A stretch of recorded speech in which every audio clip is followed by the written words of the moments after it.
Sejam todos bem-vindos ao canal Escola Dominical Brasil. Meu nome é Vanderlei Claudiano. Muito obrigado por todos os dias a gente estar aqui estudando as escrituras juntos. Ontem, apesar da mensagem que eu compartilhei ter sido bem grande, ainda assim faltou algumas coisas para mim compartilhar e eu quero trazer rapidamente aqui antes de nós entrar na designação do Vem e Segue.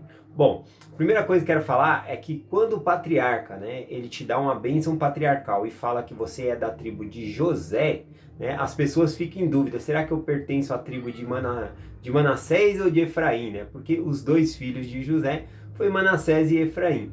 Mas, na verdade, quando você recebe a bênção patriarcal que fala que você é da tribo de José, você pode pertencer a qualquer uma das tribos de Israel. Então, por isso que eu interpreto aí a bênção de José como se fosse ele sendo Israel, Porque você pode pertencer. Como que vai funcionar isso? Depois que a pessoa passa para o outro lado do véu, pode lhe ser perguntado, a qual tribo você pertence? Vai falar, não sei, eu sou da tribo de José, então você vai ficar com aquela tribo ali.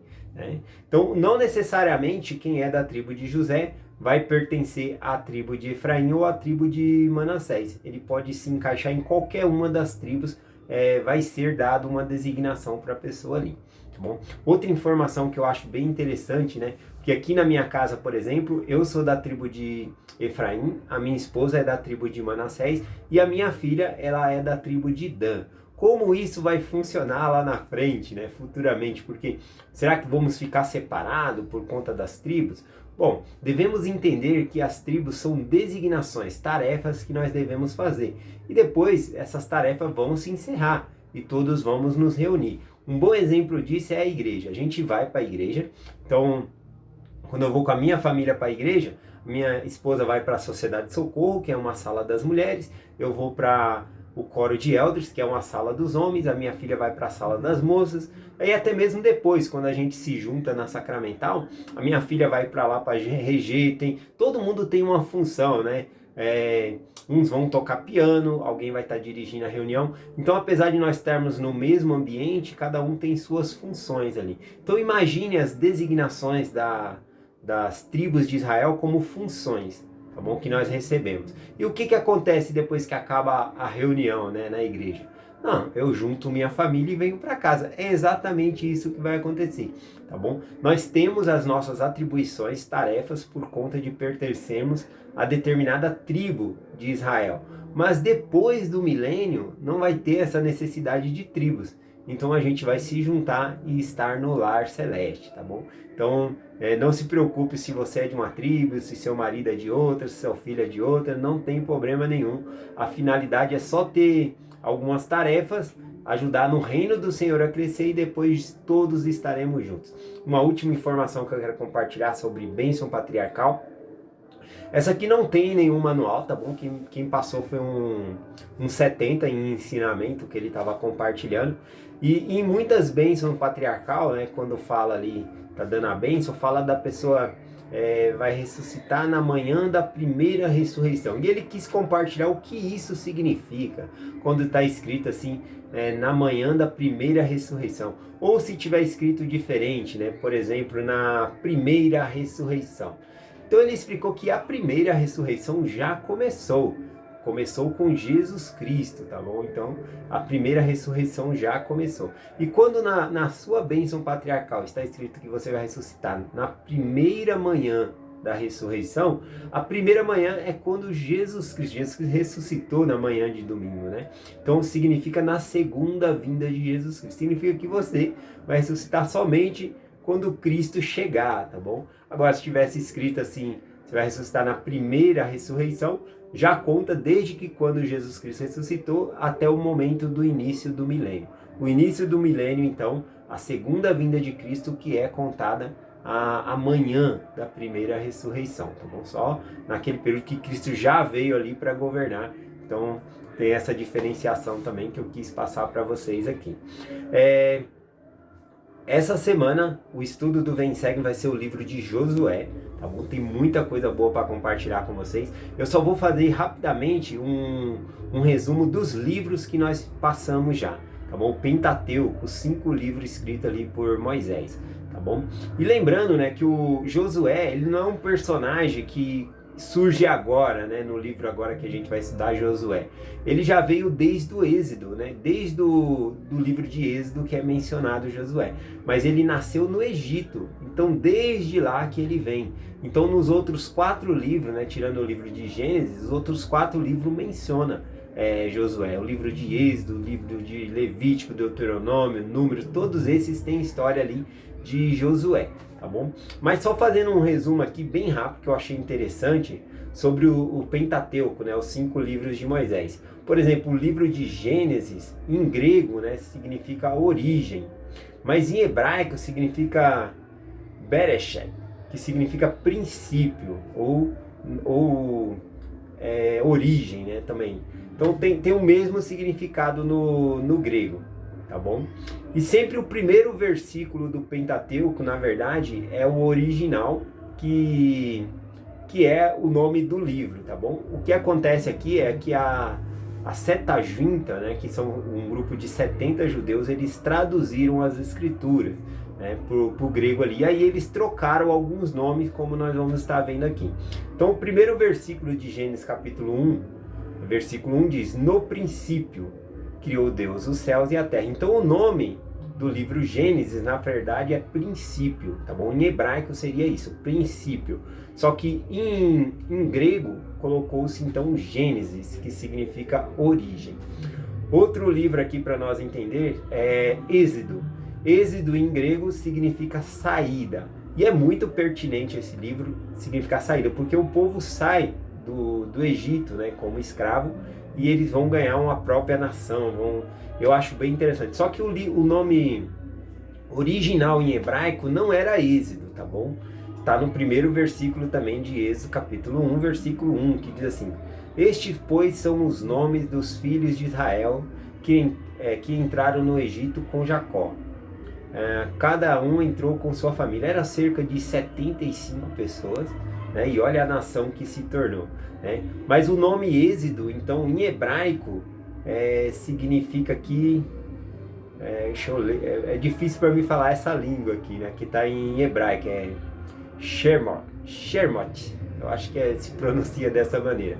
Mas em hebraico, o nome Êxodo significa Shermot, que significa estes são os nomes. É como se Deus quisesse dar uma identidade para aquelas pessoas, que eles estavam saindo de uma vida de escravidão e estavam ganhando a sua própria identidade. Bom, então significa, o segundo livro de Moisés, Êxodo, significa estes são os nomes, tá bom? Então é essa referência aqui. Levítico, né?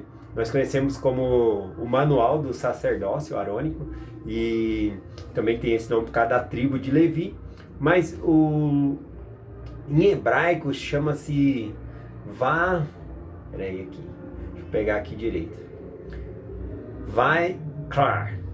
Vaikrar, que significa e chamou, né? Então no original, em hebraico, não é Levíticos, tá bom? O nome original e chamou, tá bom? É o primeiro versículo aqui, ó. Levítico capítulo 1, versículo 1. E o Senhor chamou Moisés e falou com ele a tenda da congregação, dizendo. Então o primeiro versículo é o nome do livro, tá bom? Então no caso aqui, significaria aqui Deus chamou, né? Assim como ele chamou Moisés. E eu acho muito interessante porque o livro de Levítico, né? E a Septuaginta, né, os 70 judeus colocou dessa maneira, por causa da tribo de Levi. E o Senhor chamou realmente a tribo de Levi para servir, como eles foram escolhidos, chamados para servir ao povo como sacerdotes ali, para abençoar, para oferecer os sacrifícios. E esse nome Levítico, né, vem do nome Levi. E Levi foi um nome dado pela mãe dele ali, que significa união, atar, tá bom? Juntar. Então é por meio do sacerdócio que nós se juntamos a Deus. Então fazendo convênio com o Senhor. Mas o nome original em hebraico então significa chamou. E Deus ele nos chama de uma forma íntima. E também eu acho interessante que quando ele fala com Moisés, ele fala que chamou a tenda da congregação, o tabernáculo. né? Então é interessante que o Senhor nos chama e nos convida para ir ao templo e fazer convênio com Ele. Eu acho muito chique aqui se tivesse em hebraico, né? Então o nome do livro aqui se chamaria Echamou, tá bom? Mas os judeus colocaram aqui como Levítico. Vamos lá para o próximo livro aqui, que é Números. Números em grego significa contagem. Isso por causa desse livro que contou muitas coisas, né? Contou quantos homens era a partir de 20 anos para ir para a guerra, menos a tribo de Levi, que era para servir, né, no sacerdócio ali. Mas o primeiro versículo de Números, né, capítulo 1, versículo 1, fala o nome do livro também, tá bom? Que não era número, esse também foi o nome dado pelos judeus. O versículo diz assim: E falou mais o Senhor a Moisés no deserto do Sinai. Aqui só nessa parte já menciona. O nome do livro Números, em hebraico, o original significa no deserto, tá bom? Então é esse o significado do número ali, a mesma tradução, né? Se fosse em hebraico seria no deserto, mas os judeus colocaram ali como números. E o último livro aqui, Deuteronômio, para completar os 5 livros de Moisés, em grego significa a segunda lei, ou esta é a lei repetida, né, bom?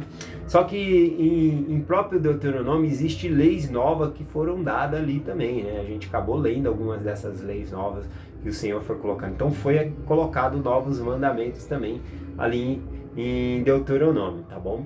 Então o nome Deuteronômio foi dado em grego, né? Esse nome Deuteronômio, que significa a segunda lei.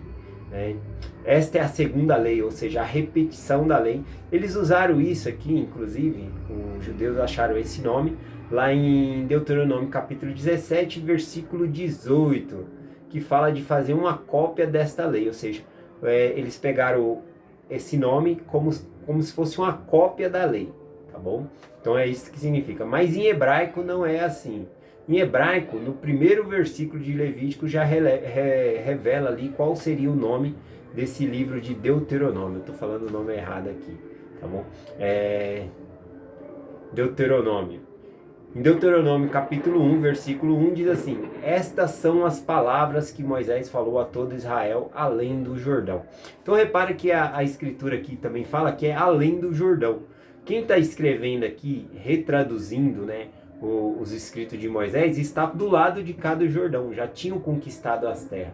Então ele está falando, essas são as palavras que foi dita a Moisés além do Jordão, ou seja, antes de entrar na terra prometida, né? Então dá para ver que o livro ele foi revisto por alguém e retraduzido aqui, tá bom?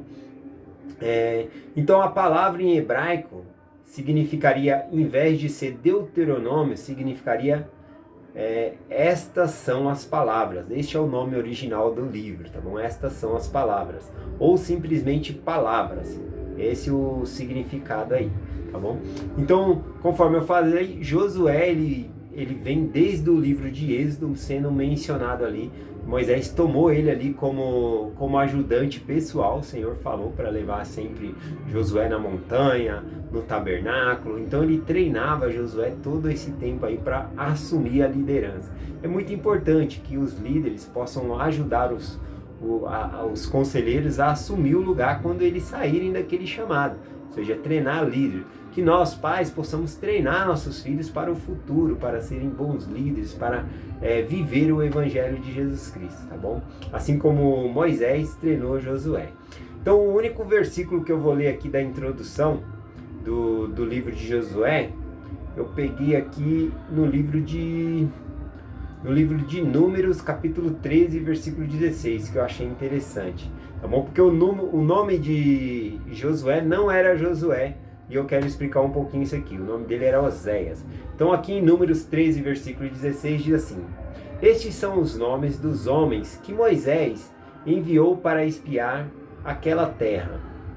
E a Oséias, filho de Num, Moisés deu o nome de Josué. Então o nome de Josué antes era Oséias, né? E aí Moisés trocou o nome dele para Josué. Então aqui tem uma lição muito importante, tá bom? Então o nome dele significava Oséias. Oséias significa salvação, tá bom? Era um nome ideal, né? Salvação. Então era bem legal esse nome, mas o Senhor pediu para Moisés mudar aquele nome de Oséias para Josué. Qual que é o significado da palavra Josué, tá bom? É salvação também, na verdade no hebraico ele continuou Oséias e acrescentou o Iud, né, o nome do Eterno, tá bom? E aí ficou, tem vários nomes transliterados, né, dessa parte de Josué, transferido, inclusive seria o mesmo nome que Jesus Cristo, Salvador, porém seria Oséias mais o nome do Eterno, né, o nome de Deus, o nome do Eterno que nós conhecemos também como Jeová. Então ficaria salvação de Jeová.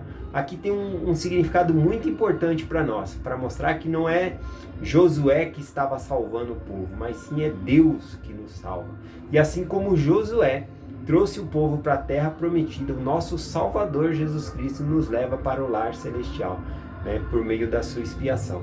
Então essa é a mensagem que eu quero compartilhar hoje com vocês, falando que nós temos que ajudar nossos filhos e outras pessoas que nós conhecemos a entrar no reino celestial, que nós possamos fazer isso e, conforme diz aqui, nós possamos servir de ajuda para que essas pessoas sejam salvas. Mas quem é o verdadeiro Salvador é o nosso Deus. Então por isso que o nome salvação, que era de Oséias, trocou-se sim para quem salva é Jeová, ou salvação do Eterno, porque quem salva realmente é o nosso Deus, tá bom? Eu deixo essa mensagem com vocês, em nome de Jesus Cristo, amém. Até amanhã.